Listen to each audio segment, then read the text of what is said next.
raha malaza nouveauté 100%.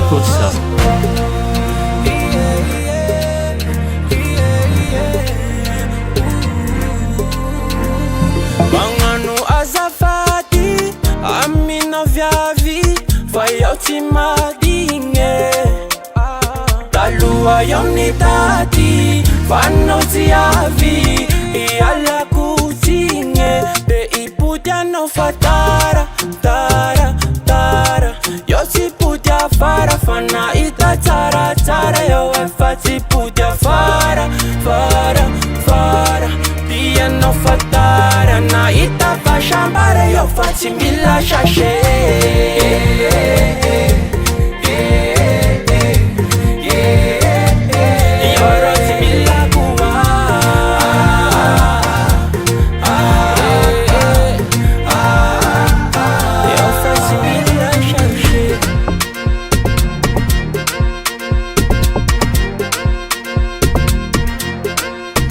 Anao fa tsy tiako, anao tsy ilaiko, efa losin'olo ny foko. Agnomiatra gny vato efa taraiky, tsy tempo aminao eky foko.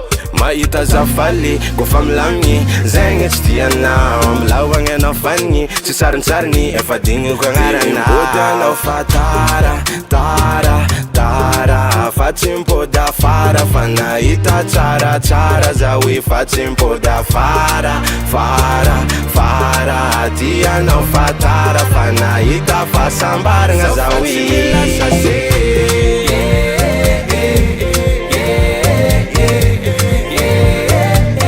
Zaro tsy mila koa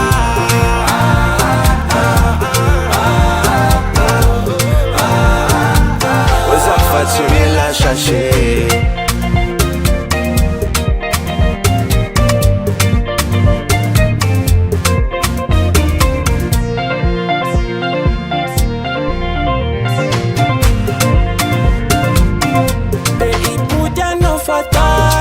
Tara, tara, iaho tsy pody afara fa nahita tsaratsara iaho efa tsy mipody afara, fara, fara dianao fa tara fa nahita fahasambaragna zaho mila sachet.